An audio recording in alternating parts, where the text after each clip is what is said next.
This is a Mercedes-AMG F1 W13E Performance, and it's nothing like the best car in the world. Now, I might get into trouble for saying that, but oh well. I'll explain exactly what I mean a bit later on in this video, because I'm going to review this new racing car. I'm Matt Watson, and you're watching Formula One. Wow. Buying a new car? Then head to Carwow, and my team will help you find your next car at a fair price. Carwow, your one-stop car buying comparison site. Right, I think I better start off this video explaining exactly why this car is nothing like the best car in the world before Toto Wolff throws his headphones at me. You see, the best car in the world is last season's W12, it won the Constructors' Championship, didn't it? This car is completely different. In fact, only two bits are really carried over from that car. It's just the steering wheel and something on the pedals. This is 98% new. It could eventually turn out to be the best car in the world, but we won't find out until the end of the season now, will we? The reason this car is so different than the previous seasons is because for 2022, the rule book is pretty much completely changed. In fact, it's twice as long. One of the changes centre around the wheels. In the past, they were 13 inches. Now, 18 inches. That means you've got lower profile tyres, which don't overheat so much, and they have less sidewalls, so they're a bit more precise. Bigger rims are good. However, Mercedes has decided to fit plastic wheel trims to the car. I wonder if that's got something to do with the fact that the budget for the year is slightly less, but more on that later. One of the rules that hasn't changed is the configuration of the engine. So it's still a 1.6 litre V6 turbo hybrid. Now it drives the rear wheels via an 8-speed sequential single clutch gearbox. Power output is 1,000 horsepower, which means this car should be able to do 0 to 60 in around 2.5 seconds, which is slightly slower than I've done in a Tesla Model S Plaid. So there you go, Lewis. I'm faster than you. Well, quicker. Now let's talk about aerodynamics, obviously a key feature of a Formula One car. This front wing is all new. In the previous season, you were allowed 5 planes on the front wing. Now, you're only allowed 4 of them. However, what the rule book taketh away, it also giveth. Now, you can have winglets on the wheels, which weren't allowed before. Another major change to the aerodynamics is the rear wing. So on the previous season's car, it was square. That provided loads of downforce. The problem with that is that it actually kicked up loads of turbulent air behind it, which meant that if you're in the car behind, you couldn't make use of your car's aero. You lost a load of downforce, which made it very hard to overtake. So these new wings are designed to actually channel the air so it's less turbulent. So the car behind now can actually deploy and use its downforce. So there's going to be more overtaking. Obviously, they've had to redesign the DRS system. And I wonder what the gap's like here. Let me just have a check. Oops, I might just end up with a €50,000 fine for doing that. And unlike Max, I'm a motoring journalist, so I can't afford to pay that.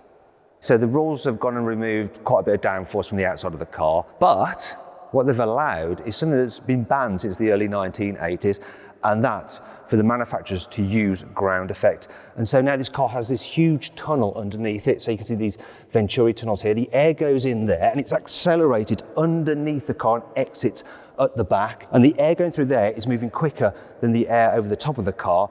And that basically creates lower pressure down here. The pressure of the air on the top pushes it down. And effectively what you've got is like an upside down airplane wing.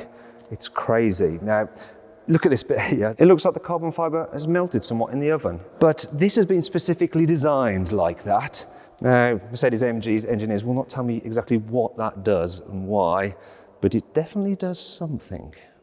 If you're thinking about buying a new Mercedes, or any car for that matter, make sure you go to Carwow to make sure you're paying a fair price for it. If you want to check out the latest offers, click on the pop-out banner up there or follow the link in the description below.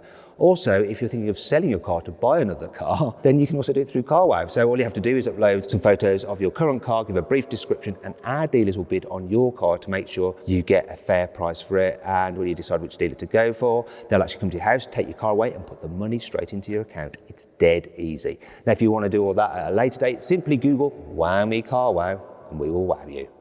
Another change for this year is the fuel. So last season, the fuel had about 6% ethanol content. This year it has 10%, so it's effectively E10 fuel, just like you get on your petrol forecourt, although obviously it is slightly higher quality fuel with some extra bits added to it because, yeah, Formula One engine demands that kind of treatment. Now you might be wondering what this E is for. It's an emergency sticker because you see that tab there? You pull that tab if there's a fire in the car and it'll actually set off a fire extinguisher throughout it and fill it full of foam and stuff like that. And the devil in me sort of just wants to pull it. Although if I do that, this car won't be able to race the first race in Bahrain. So stop it, Matt, stop it.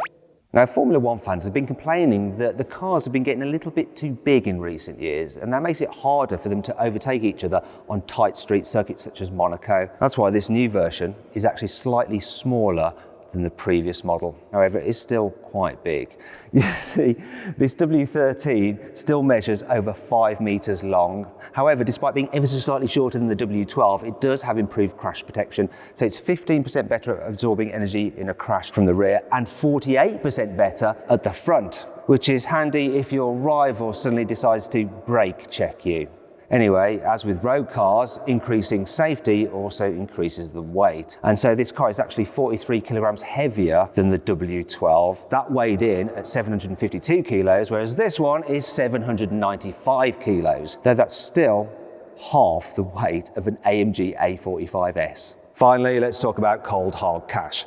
So the budget for this year's Formula One season is capped at $140 million, which is actually $5 million less than they had last year. And for that, they have to do everything. They have to design the car, build it, and test it. There are some things excluded from that number though, and that's marketing costs, travel costs, and the salaries of the 3 highest paid people on the team, which is a good job because if they had to pay Lewis out of that budget, they really wouldn't have much left for a car at all. And they need to be able to build between 4 and 6 in a year, reason being that, some may be crashed, and also the car that you see here, which will be used in the first race, will actually be very different than the car that actually finishes the season in the 23rd race. And anyway, $140 million is actually pretty good value when you consider what you're getting, because the next Mercedes A-Class will actually cost over $1 billion to develop.